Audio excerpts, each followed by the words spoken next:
Doctor Suresh Sawant लिखित क्रमशः भाग 5। दुसऱ्या वर्षीच्या उन्हाळ्यात माहुतांनी हत्तीच्या कळपाला चरण्यासाठी दुसऱ्या एका जंगलात नेले। त्या जंगलातील नदी कोरडी पडली होती, तलावही आटला होता। उन्हाळाच तसा भयंकर होता। हत्तींना खायला झाडं झुडपं होती, पण प्यायला पाणीच नव्हते। जंगलातील कोणत्याही प्राण्यांना प्यायला पाणी नव्हते। पाण्याअभावी सर्वच प्राण्यांचे हाल होत होते। जंगलात पाणी नसल्यामुळे जंगली प्राणी पाण्याच्या शोधात मानवी वस्तीत शिरू लागले। माणूस आणि वन्य प्राणी यांच्यात संघर्ष सुरू झाला। तो टाळण्यासाठी जंगलाच्या अधिकाऱ्यांनी जंगलात कृत्रिम पाणवठे तयार केले।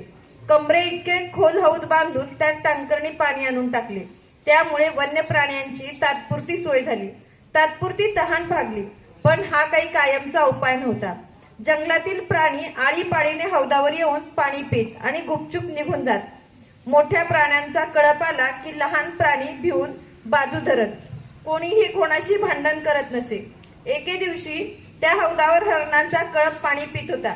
त्यांचे पाणी पिऊन झाले। हत्तीचा कळप पाणी प्यायला हौदावर येतोय हे हरणांनी पाहिले। ते पाणी पिऊन पटकन बाजूला झाले। मोठी हरणे टुनटुन उड्या मारत दूर पळाली। त्या गडबडीत घाबरलेले एक पाडस पाण्याच्या हौदात पडले। पाणी बरेच खोल होते। हौदाच्या भिंती सरळ उभ्या होत्या। पाण्यामुळे भिंती शेवाळल्या होत्या। पाय घसरत होते, त्यामुळे पाडसाला बाहेर पडता येईना। त्याच्या नाकातोंडात पाणी जात होते। ते बुडायला लागले। मोठे मोठे हत्ती बघून ते आणखीनच घाबरले। भीतीने रडायला लागले। मोठी हरणे दूर उभी राहून कान टवकारून पाहत होती, पण तीही पाडसाला काही मदत करू शकत नव्हती। अप्पूचे पप्पा पाणी प्यायला आधी हौदावर गेले। त्यांनी हरणाच्या पाडसाला पाण्यात बुडताना पाहिले। त्यांना वाईट वाटले। त्यांनी पाणी प्यायचे सोडून दिले आणि सोंडेने अलगद पकडून त्या पाडसाला बाहेर काढले। बाहेर आल्यावर पाडसाने जरा वेळ इकडे तिकडे पाहिले। त्याचे आई वडील त्याला दूर दिसत होते। टुनुक टुनुक उड्या मारत ते पाडस आपल्या कळपात सामील झाले। त्या पाडसाचे आई वडील अप्पूच्या पप्पांना दूरूनच धन्यवाद देत होते। पाडसाचे प्राण वाचल्यामुळे अप्पू खुश झाला होता।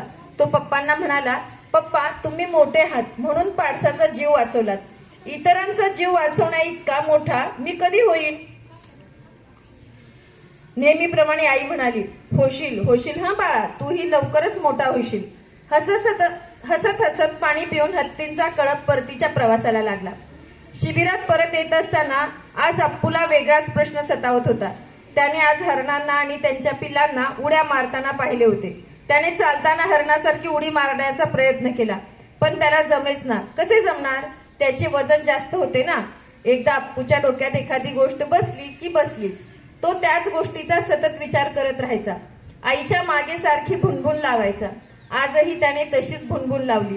आई, हरणाची पिलं किती छान टुनुक टुनुक उड्या मारतात, मला तशा उड्या मारताच येत नाही।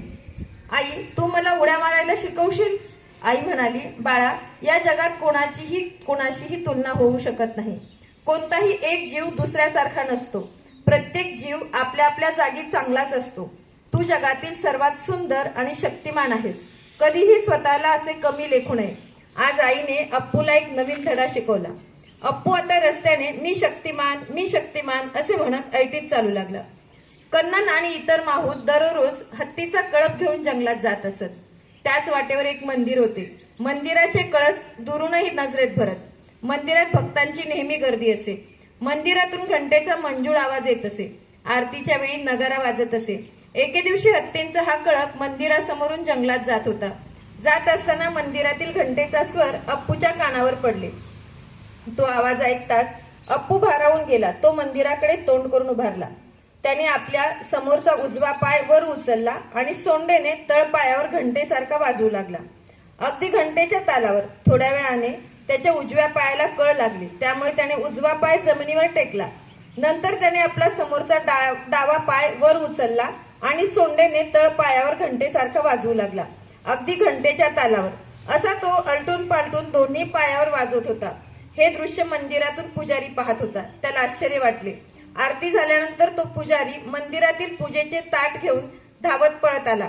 त्याने उगाळलेल्या चंदनाने अप्पूच्या भारदस्त कपाळावर त्रिशूळ काढले। त्यावर हळदी कुंकू शिंपडले। अप्पूला केळी खाऊ घातली। अप्पूला हात जोडले आणि काहीतरी पुटपुटत पुजारी मंदिरात निघून गेला। आता मंदिरातील घंटेचा आवाज थांबला होता. अप्पू भानावर आला. त्याच्या सोबतचा हत्तीचा कळप जंगलाच्या दिशेने निघून गेला होता. ते लक्षात येताच अप्पू आईच्या ओढीने जंगलाच्या दिशेने धावत निघाला. अखेर त्याने आपल्या आई वडिलांना रस्त्यात गाठलेच. असा हा अप्पू मनमौजी रमला तिथे रमला. शिबिराच्या जवळच माहुतांची घरे होती. त्यात कन्ननचेही घर होते. घरासमोरच्या अंगणात कन्ननचा मुलगा आणि मुलगी खेळत. सोबत त्यांच्या मित्रमैत्रिणी असत. अप्पू मोकळा असला की मुला मुलींच्या जवळ जाऊन त्यांचा खेळ पाहत असे. आपली सोंड मुला मुलींच्या खांद्यावर ठेवून त्यांना झटत असे. मुला मुलींच्या खोड्या काढत असे. एके दिवशी अप्पूने सुशीची बाहुली पळवली. एका अंगणात काही मुले रिंग खेळत होत्या. एका बाजूच्या मुली रिंग फेकत होत्या आणि दुसऱ्या बाजूच्या मुली रिंग झेलत होत्या. अप्पू जबरदस्तीने त्या खेळात सहभागी झाला. सोंडेने रिंग फेकू लागला. आलेली रिंग सोंडेने झेलू लागला. रिंग फेकण्याच्या आणि झेलण्याच्या त्याला लवकरच कंटाळा आला. त्याने ती रिंग आपल्या सोंडेत घातली आणि गोल गोल फिरवू लागला. एकदा डावीकडून उजवीकडे फिरवायचा, नंतर उजवीकडून डावीकडे फिरवायचा. रिंग फिरवून तो कंटाळला आणि रिंग टाकून देऊन परत निघाला. एका अंगणात मुले फुटबॉल खेळत होती. मुले आपल्या पायाजवळ आलेला फुटबॉल लाथेने उडवायची. अप्पूने हे पाहिले होते. तो मनाशी म्हणाला, हा खेळ तर फारच सोपा आहे. ही मुले तर हळूवार बॉल उडवतात. आपण तर यांच्यापेक्षा छान उडवू शकतो. बघाच तुम्ही आता. अप्पूच्या पायाजवळ आलेला फुटबॉल त्याने जोरदार हवेत उडवला. तो खूप दूर जाऊन पडला. मुले फुटबॉलकडे पाहतच राहिली. फुटबॉल शोधून काढताना मुलांची चांगलीच दमछाक झाली.